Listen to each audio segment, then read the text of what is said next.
Halo, selamat pagi pemirsa. Bagaimana kabarnya Anda hari ini? Senang sekali rasanya bisa menjumpai Anda lagi di program Ayo Sehat tentunya dengan sejumlah informasi dan juga inspirasi seputar dunia kesehatan. Tidak lupa, saya ingatkan kepada Anda pemirsa untuk tetap mematuhi protokol kesehatan dan semoga pandemi COVID-19 ini bisa kita lalui bersama-sama. Pemirsa, Anda juga dapat memfollow Instagram Ayo Sehat di @ayosehat_kompas.tv dan juga di kanal YouTube Kompas TV. Mari kita mulai Ayo Sehat bersama saya, Elgin Fridianto.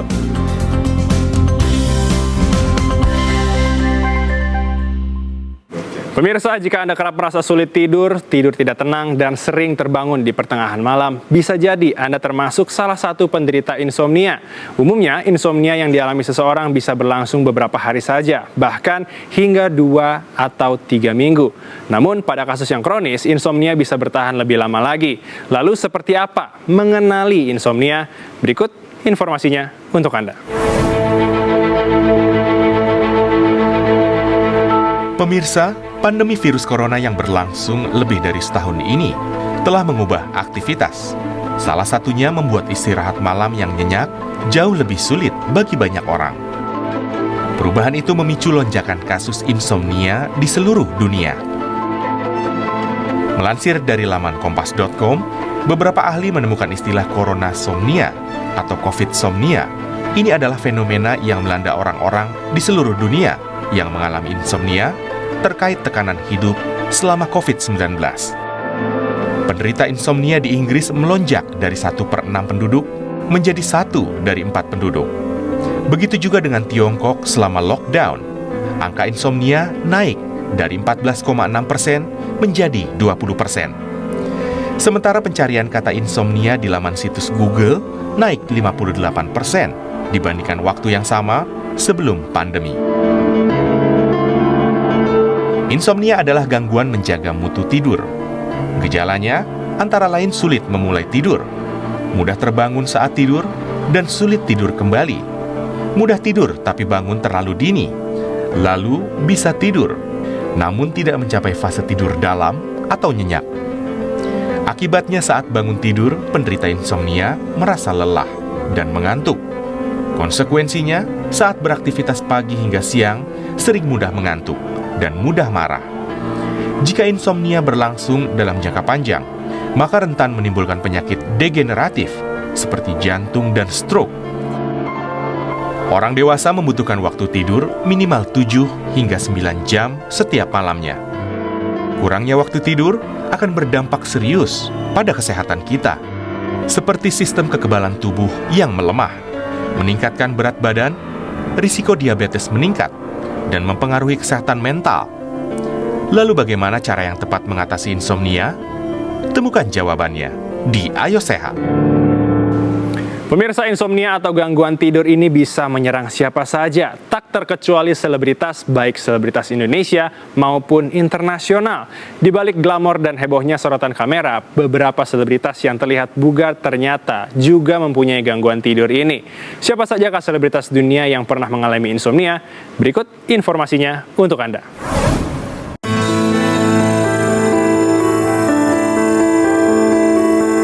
Pemirsa, insomnia bisa menyerang siapapun, tak terkecuali selebritas tanah air hingga mancanegara. Jadwal yang padat, tuntutan pekerjaan, hingga pola hidup tidak sehat menjadi faktor seorang selebritas dapat dengan mudah terkena insomnia. Mengutip klikdokter.com, sejumlah selebritas dunia pun tak luput dari gangguan tidur yang satu ini. Sebut saja seperti Lady Gaga, George Clooney, Mariah Carey, Jennifer Aniston, hingga raja musik pop Michael Jackson. Artikel harian Kompas pada tahun 2009 menyebutkan, hasil bedah otopsi tim forensik mengenai penyebab kematian Michael Jackson dipastikan akibat konsumsi beragam obat penenang dan obat anestesi pada waktu bersamaan dan dalam dosis yang tinggi. Pemirsa, jangan beranjak dulu karena usai jeda Ayo Sehat akan kembali dengan informasi menarik lainnya hanya untuk Anda. Selengkapnya hanya di Ayo Sehat, usai jeda.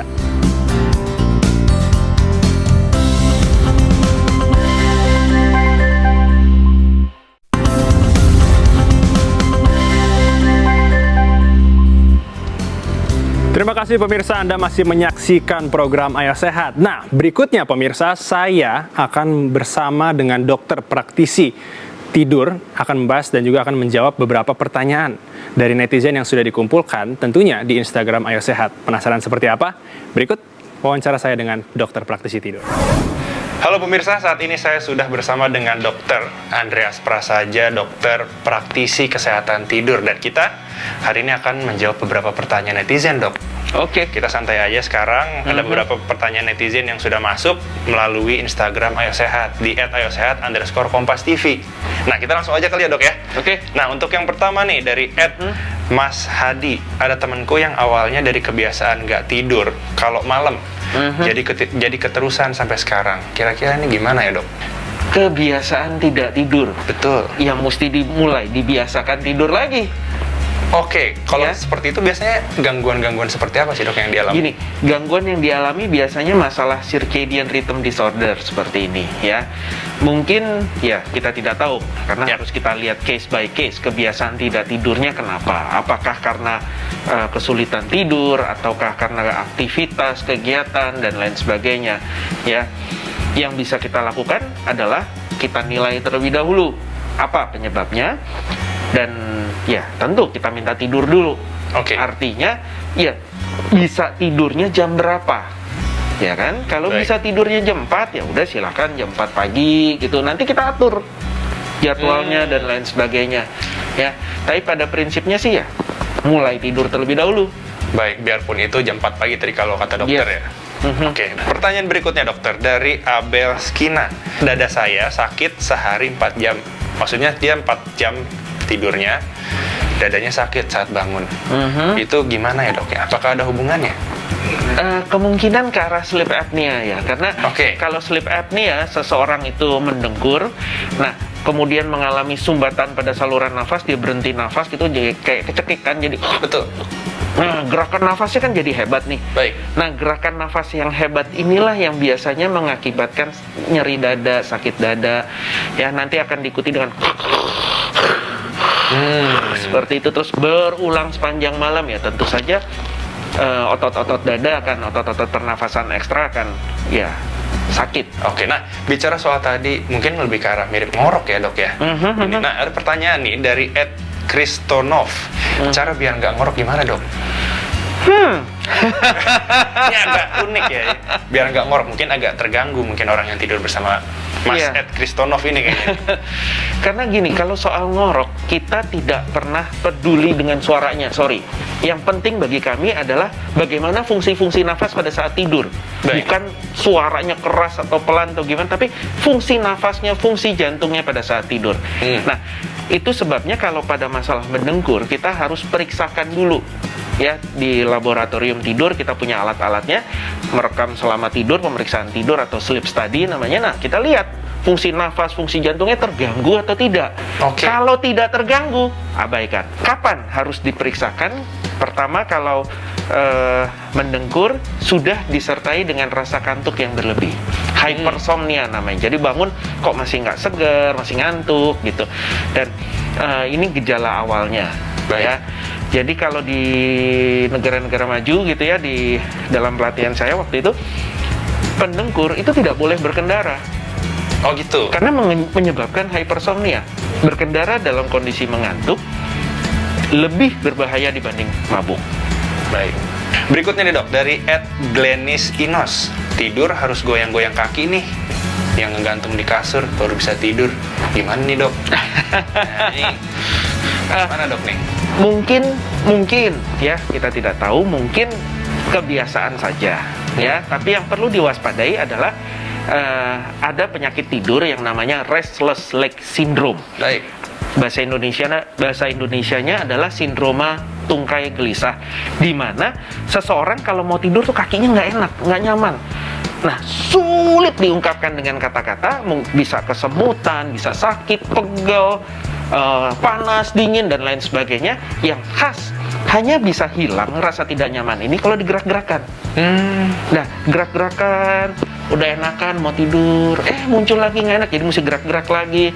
Yang ekstrim adalah sampai harus dipijat dulu gitu Baru kan, ya, bisa atau bahkan harus turun dari tempat tidur, jalan-jalan keliling-keliling, udah enak mau tidur lagi, muncul lagi. Harus bangun lagi. Biasanya disebabkan oleh gangguan pada syaraf kaki, entah karena komplikasi diabetes, karena syaraf kejepit kah, atau kalau pada kehamilan biasanya juga muncul ya karena defisiensi vitamin B, defisiensi besi, atau yang agak parah adalah gangguan pada fungsi ginjal. Ini ada dua nih dok, dari Fanny Melani. Yang pertama, kenapa kalau lagi kurang tidur, malah nggak bisa tidur cepat, tapi kalau cukup tidur malah cepat ngantuk. Itu yang pertama. Yang kedua, kalau badan capek, ngantuk banget juga, bahkan mata udah sampai perih, tapi nggak bisa tidur sampai harus selalu dengerin lagu pengantar tidur, barulah dia bisa tidur. Kenapa dok? Sederhana, sebelum tidur kita harus rileks terlebih dahulu. Jadi untuk tidur kita perlu dua hal. Yang satu ngantuk, yang kedua adalah rileks. Betul. Jadi biasakan sebelum tidur kita ada waktu untuk nyaman dulu, relaxing dulu, baru tidur. Ya, karena gini, kalau kita kecapean sekali, terlalu sibuk gitu ya, apalagi kita kurang tidur gitu kan, badan ini kan kekurangan tenaga. Akibatnya tubuh akan mengambil energi cadangan nih. Dari mana? Adrenalin akan ditingkatkan. Akibatnya ya adrenalin. Ya, kita jadi gelisah, jumpy dan lain sebagainya, sehingga kalau kecapean malah kok jadi lebih susah tidur ya. Itulah kita perlu menurunkan dulu. Dengan cara ya relaxing dulu. Dengar lagu dulu, itu udah bagus. Silahkan diteruskan. Ada satu lagi nih dok, saya lupa. Tadi kan mungkin itu bicara anak muda mungkin ya, harus mendengarkan lagu terlebih dahulu. Nah ini untuk lansia, dari Chandra Kirvita. Mama saya 63 tahun belakangan insomnia kayaknya. Dia rajin tahajudan jam 2 bangunnya. Nah dulu tuh jam 9 malam udah bisa tidur, maksimal setengah 10. Belakangan ini benar-benar nggak bisa tidur nih. Tapi beberapa minggu yang lalu ini sempat pilek karena minum obat, jadi enak tidurnya dok. Kira-kira gimana nih? Apakah ada terapi khusus? Sederhana aja, atur waktu tidur dengan baik, atur pencahayaan dengan baik.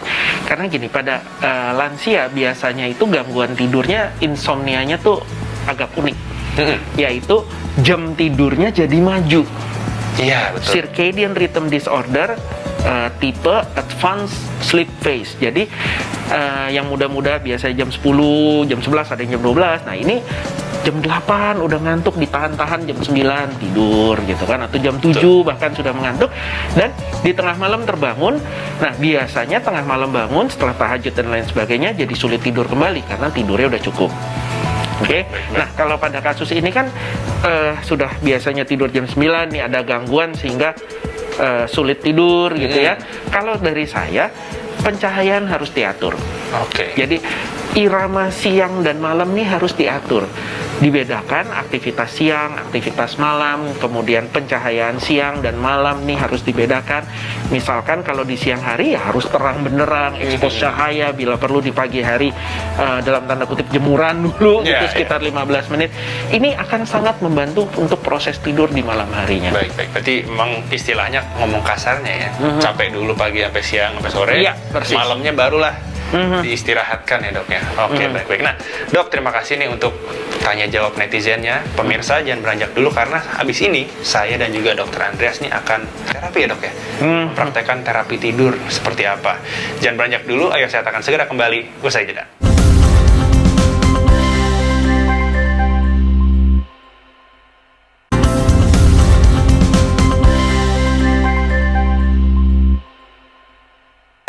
Pemirsa, Anda masih menyaksikan program Ayo Sehat, dan kali ini sesuai janji saya tadi sebelum jeda, saya akan mempraktekkan pemeriksaan tidur. Lebih tepatnya dokter Andreas yang akan mempraktekkan pemeriksaan tidur seperti apa.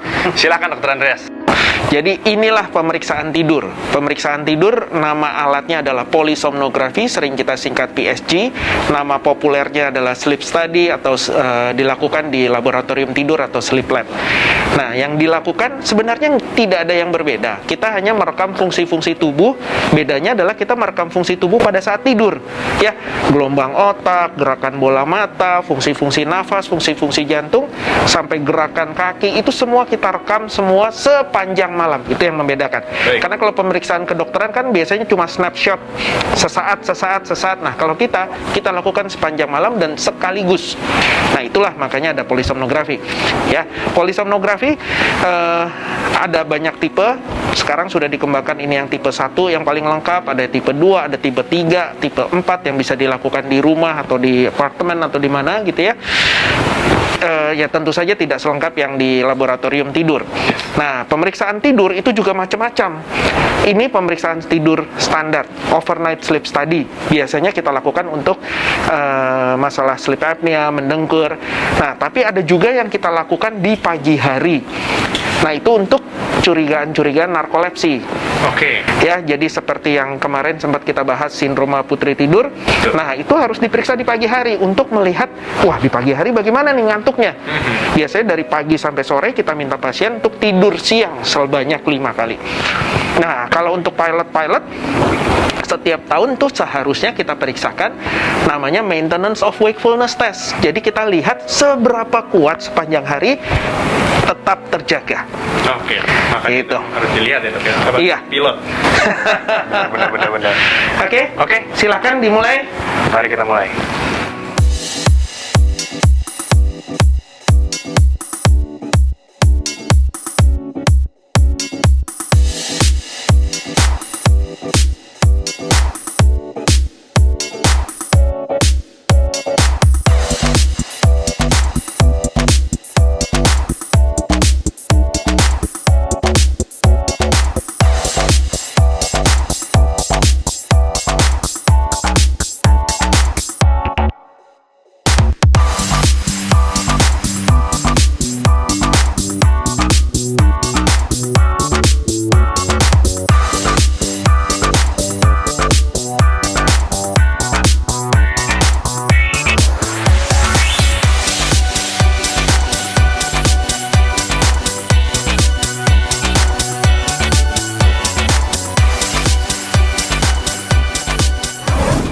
Pemirsa, tadi sudah dilakukan pemeriksaan soal tidur ya, Dok ya, dan cukup banyak yang ditempel, Dok. Kayak stiker-stiker, nggak cuma di muka aja sebenarnya pemirsa, tapi seluruh badan normalnya gitu, untuk bisa lebih memberikan seluruh keadaan seluruh tubuh lah saat tidur seperti apa. Nah, gimana sih, Dok, penjelasannya itu? Nah, memang saya perlu waktu untuk membaca secara lengkap. Tapi secara general saya lihat begitu, kelihatannya sih di gelombang otak tidur normal, tidak ada yang serius atau gimana. Pernafasan kelihatannya kalaupun ada sleep apnea masih ringan sekali.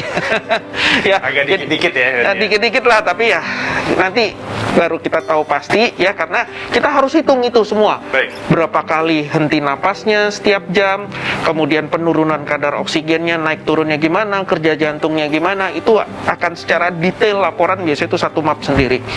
Ya. baik. Tapi kalau secara umum kelihatannya sih still oke. Masih cukup tidur lah ya, meskipun kantong matanya agak besar nih, Dok ya, sebetulnya. Kelihatannya sih kurang tidur. Kelihatan masih oke lah ya tidurnya, Dok. Masih oke. Nah, dokter, mungkin terakhir bisa memberikan tips kepada pemirsa Ayo Sehat di Rumah, sekiranya kalau seandainya ada permasalahan tidur, baik itu sleep apnea ataupun insomnia, bisa rekomendasikan harus terapi atau bagaimana? Silakan, dokter. Oke, kalau soal tidur yang penting itu nyaman. Nomor 1 nyaman. Bukan kasurnya bagaimana, bantalnya gimana. Yang penting nyaman. Setiap orang selera beda. Dan sudah pasti sebelum tidur kita harus relaksasi terlebih dahulu supaya menjamin kualitas tidur yang baik. Nah, gangguan-gangguan pada kualitas tidur seringkali tidak dirasakan oleh penderita, ya, baru dirasakan di pagi hari sebagai rasa kantuk yang berlebih. Ya. Nomor 1, percaya sama pasangan. Karena pasangan yang tahu, kita biasanya nggak tahu. Betul. Ngorok apa enggak, yang tahu orang lain, bukan kita. Nah, masukan dari pasangan, dari keluarga itu didengarkan dan kita periksakan. Kalau memeriksakan diri ke dokter, jangan cuma mengeluhkan, aduh saya sakit mah, aduh saya sering sakit kepala, tensi tinggi atau apa. Ceritakan juga pada dokter kebiasaan-kebiasaan tidurnya. Ini yang masih kurang di Indonesia. Nah, kalau Anda mau mengurangi mendengkur, 1, jaga berat badan supaya jangan terlalu tinggi gitu ya, jangan terlalu berat. Kemudian posisi tidur bisa diusahakan miring terlebih dahulu, atau kalau sudah terlalu berat setengah duduk, diganjel bantal yang banyak gitu ya. Ini yang bisa dilakukan terlebih dahulu. Sampai kalau memang ternyata serius, ngantukan, udah ada darah tinggi atau lain sebagainya, periksakan ke dokter. Baik. Oke, Dokter Andreas, terima kasih untuk waktunya. Pemirsa, sekali lagi diingatkan, jika seandainya memang sudah cukup berat ya dok ya, berarti kalau untuk permasalahan tidur ini segeralah konsultasikan ke dokter agar kualitas tidurnya terjaga meskipun di tengah pandemi tentunya, dan mungkin banyak kerjaan ya, harus WFH atau mungkin banyak tugas yang menumpuk baik itu dari kantor ataupun kuliah ataupun sekolah ya. Usai sudah 30 menit saya menemani Anda pemirsa di program Ayo Sehat edisi kali ini. Tetap saksikan program Ayo Sehat setiap hari Senin hingga hari Jumat pukul 10.30 waktu Indonesia bagian Barat, hanya di Kompas TV, independen, terpercaya. Saya Algin Fridianto bersama kru yang bertugas pamit undur diri. Ingat, tetap patuhi protokol kesehatan, menjaga jarak, mencuci tangan, dan juga menggunakan masker. Sampai jumpa.